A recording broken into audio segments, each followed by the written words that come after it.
Witam.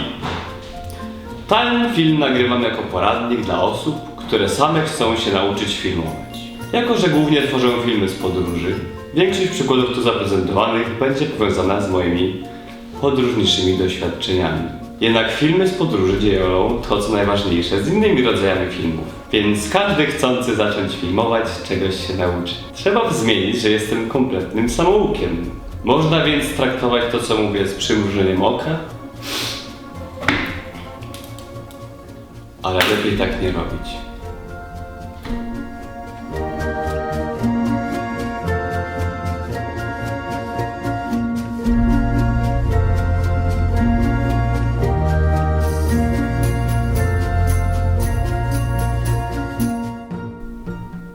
Okej.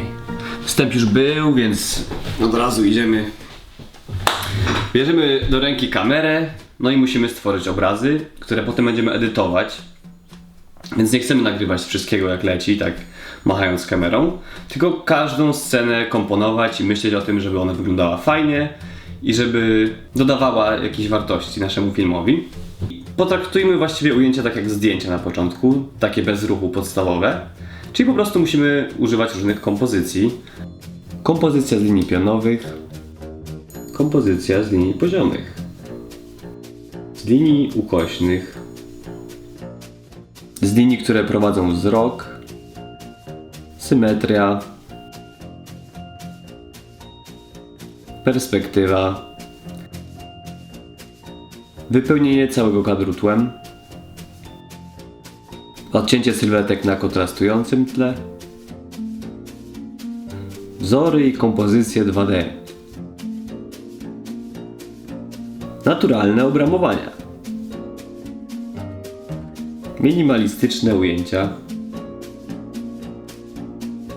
i zasada trzecich, czy tam nie wiem jak jest po polsku, rule of thirds.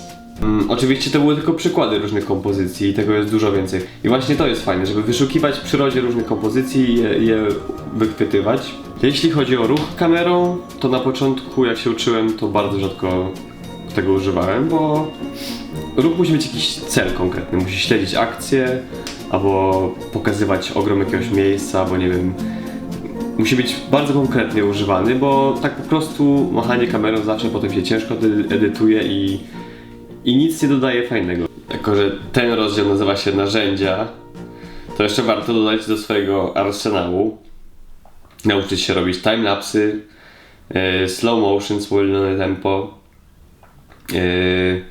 różne przejścia ciekawsze się nauczyć, tak pokombinować trochę, poeksperymentować, żeby mieć więcej jakby technik w arsenale, żeby tworzyć ciekawsze filmy. No dobrze, jak już mamy nagrany nasz materiał, to trzeba zabrać się za edycję. I żeby nauczyć się edytować, trzeba robić tego strasznie dużo. Bardzo często robiłem tak, że kopiowałem filmy, które mi się podobały, po prostu brałem moje ujęcia, brałem ich piosenkę i uczyłem się tak samo fajnie montować, jak mi się podobały te rzeczy. Ważne jest, żeby edytować na czystych cięciach. Takie cięcie z rozmyciem to jest... Jego się używa, żeby pokazać upływający czas, a nie tak po prostu, więc nie używać tego po prostu. Takie przejście do czarnego to w ogóle z reguły, że bardzo dużo czasu upłynęło, albo w ogóle zmiana miejsca. Zwykłe i proste cięcie jest nasze, najważniejsze. Na początku jak edytujemy, jeszcze nie umiemy, to brać piosenkę i starać się edytować do muzyki, robić ładnie cięcia na jakieś momenty muzyczne i w ten sposób nauczymy się w końcu edytować przynajmniej takie formy trailerowe, jakieś takie teledyskowe. I to jest pierwszy krok, moim zdaniem, to jest pierwszy krok do nauki filmowania. Dobrze, teraz powiem czym nagrywam i dlaczego lubię taki sprzęt, szczególnie do podróży. W podróży muszę mieć mały aparat, kamerę, więc używam Lumixa GH3, który jest mały, bo to jest bezlusterkowiec, ale ma super jakość wideo. Mam obiektyw 12-35 z światłem 2.8, czyli w miarę jasny. I bardzo lubię też w tym, że ma stabilizację wewnątrz i to się bardzo przydaje w filmowaniu. Do tego to body z tym obiektywem ma autofocus. Do tego timelapse mode, full HD w slow motion, czyli 60 klatek na sekundę. Mikrofon Rode VideoMic Pro i GorillaPod. Taki sprzęt do podróży jest dla mnie idealny, bo jest mały. Ta stabilizacja powoduje, że praktycznie każde ujęcie jest w miarę ok i nic mi więcej nie trzeba. Obracany ekranik, to jest fantastyczna rzecz, super ważna. Strasznie długo bateria trzyma. I co jest jeszcze super dzięki tej stabilizacji, że mogę dużo rzeczy kręcić z ręki, a potem w Adobe Premiere jest taki efekt Warp Stabilizer do stabilizowania ujęć i robi taką dobrą robotę, że po prostu ujęcia wyglądają jakby były ze statywu, a nigdy nie używam statywu. Ten Gorilla Pod używam tylko czasem do jakichś długich timelapsów albo kiedy muszę coś zostawić, więc good job.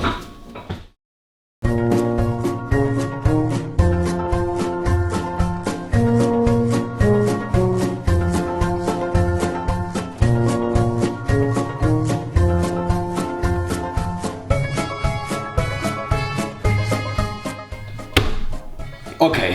Wszystko, czego nauczyliśmy się w poprzedniej lekcji, to są narzędzia, żeby stworzyć to, co jest najważniejsze w filmie, czyli opowiedzieć jakąś historię i przekazać emocje.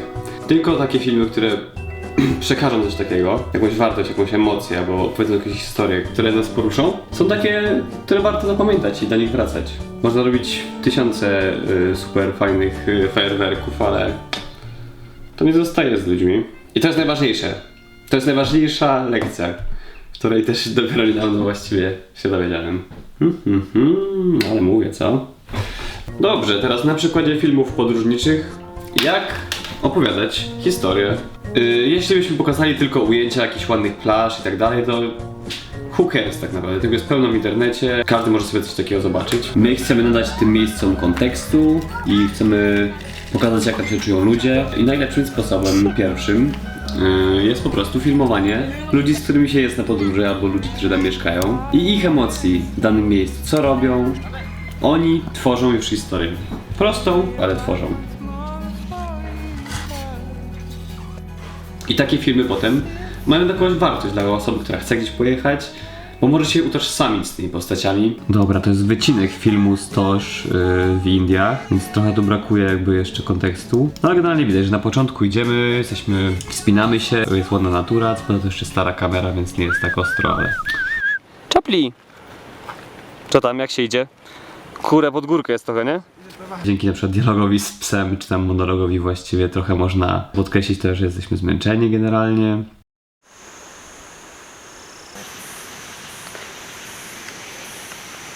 Jest? Wioska! Historia jest prosta, po prostu wspinamy się do góry, jesteśmy zmęczeni. No i w końcu odnajdujemy wioskę gdzieś w Himalajach zagubioną. Więc też jest zmiana teraz piosenki, że pokazać ten moment jako taki trochę magiczny dla nas.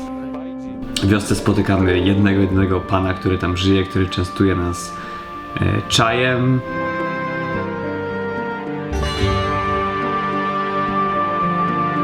Widać, że jesteśmy zmęczeni trochę. Generalnie są proste, tak, następujące po sobie rzeczy, które tworzą historię, jest do tego muzyka odpowiednio dobrana, żeby pokazać, co tam się dzieje, a nie tylko jakieś ujęcia ładne z Himalajów. Tu jest jakaś historyjka, nie jest jakaś zbyt rozbudowana, ale już można się wczuć w ten klimat. Napijmy się czaju w hinduskim zwyczaju. I to jest fajne w filmach podróży, że można się kierować jedną prostą zasadą, żeby po prostu montować te filmy tak, żeby w pierwszej kolejności były twoją pamiątką, bo wtedy automatycznie chcesz przekazać to, jak się tam czułeś, jaka tam była atmosfera i potem dzięki temu, moim zdaniem, też będzie bardziej oddziaływał na widzów.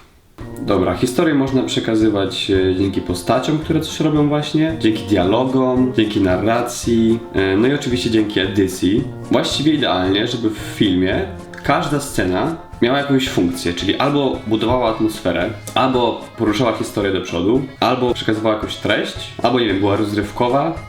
W każdym razie, żeby myśleć o tym, że każda scena powinna mieć jakąś funkcję. Lepiej wyciąć sceny, które nic nie dają, lepiej zostawić widza w niedosycie, niż przesycić go ujęciami, które nic nie budują, nie pozostają żadnego wrażenia.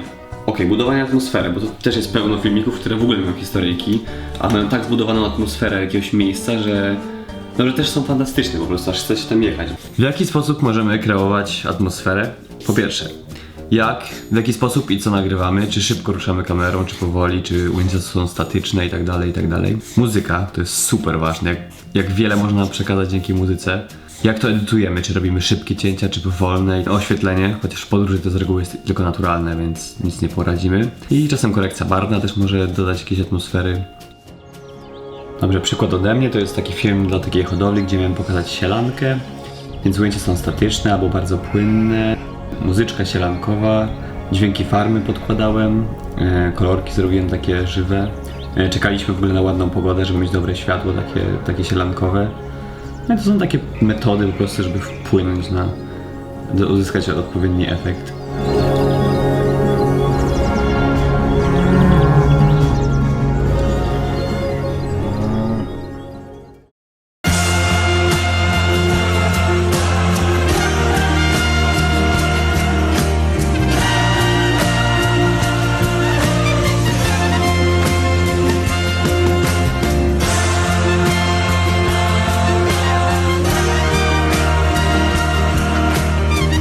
No dobrze, przychodzi taki moment, że już umiemy dobrze edytować, ogarniamy programy do edycji, ładnie nagrywamy, generalnie już umiemy opowiadać jakieś tam historie. No i teraz po prostu trzeba się uczyć dalej różnych bardziej zaawansowanych technik.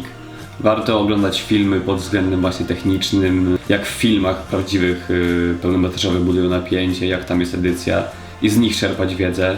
Warto przeglądać innych twórców w internecie, czytać książki, no generalnie i robić własne filmy, jak najwięcej własnych filmów, bo wtedy człowiek się uczy najwięcej, ma coraz więcej wyczucia w tym wszystkim i kilka takich rzeczy, których załóżmy już się dowiedziałem, albo nauczyłem, ale nie będzie w żadnym porządku, tylko tak jak leci. O, na przykład. Na początku jak kiedyś edytowałem, to zawsze to były takie formy właśnie trailerowe, teledyskowe. No i tam się zawsze myślałem, że trzeba szybko ujęcia zmieniać, żeby nie zanudzić publiki, że tak powiem. Ale z biegiem czasu człowiek się uczy zwalniać i doceniać niektóre ujęcia. Jeżeli jest dobre ujęcie, jedno na przykład, to można je tak fajnie pokazać, tak długo przedłużyć i to ma duże znaczenie wtedy. Właśnie film ma być intensywny, ale to nie znaczy, że ma być dużo szybko ujęć, tylko że musi być dobrze, taki well-timed. Bardzo dużą moc, mają kontrastowe działania. Na przykład, kiedy mamy bardzo szybką muzykę i szybkie cięcia i potem nagle ściszymy muzykę albo zmienimy ją na jakąś spokojną, bo w ogóle wyłączymy i pokażemy jakieś ujęcie, to ujęcie po tej sekwencji szybkiej, nagle wolne, będzie bardzo mocno zapamiętane przez wszystkich. Tak samo jest z drugą stroną, na przykład gdy mamy coś bardzo, bardzo wolnego i nagle coś wejdzie szybko, to też sprawi wrażenie. Czyli generalnie, jeżeli chcemy zwrócić uwagę na coś mocno, to warto zagrać właśnie takim kontrastem, albo w muzyce, albo w sposobie edycji, albo w bliskości ujęcia. Na przykład gdy mamy cały czas bliskie ujęcia i nagle wrzucimy jedno szerokie, to szerokie zrobi duże wrażenie, bo jest po prostu nagle inne, jest przebicie. O, dodatkowe dźwięki. W filmie działamy tylko obrazem i dźwiękiem, tak? To jest bardzo ważne moim zdaniem, żeby nawet jak nie masz czegoś nagranego na mikrofonie, nie wiem, dźwięków fal czy tak dalej, to dodawać te efekty dźwiękowe, to tyle zmienia potem. Nauczyć się jednego programu do edytowania, nauczyć się wszystkich skrótów klawiszowych. Ja praktycznie jedną ręką non-stop operuję tylko na klawiaturze i montuje mi się od kiedy zacząłem to robić, nie wiem, 5 razy szybciej. Jest pełno różnych metod, takich zaawansowanych. Bardzo lubię na przykład oglądać analizy filmów w internecie, bo tam bardzo dużo takich specyficznych rzeczy wychodzi. Na przykład jak, nie wiem, takie montowanie, edycja, żeby oczy widza nie latały po całym kadrze, tylko z jednego ujęcia przenosiły się płynnie na drugie, tak żeby prowadzić wzrok widza, żeby się nie męczył. I takie różne zaawansowane rzeczy, o których nigdy bym nie pomyślał. No i szukajcie w internecie, tego jest pełno. Ja już tutaj więcej nic nie powiem, bo nie wiem. No dobrze, to wszystko właściwie co mogę przekazać. Sam się cały czas uczę, każdy twórca się uczy. Trzeba kombinować, eksperymentować. Zawsze można zrobić coś ciekawszego, coś nowego. Opowiedzieć lepszą historię, wzbudzić lepiej emocje i... No i to wszystko. Zapraszam na mojego bloga livealive.pl. Tam też prowadzę taki poradnik how to do filmowania i fotografii. No i oczywiście są tam wszystkie moje filmy z podróży. Dziękuję bardzo.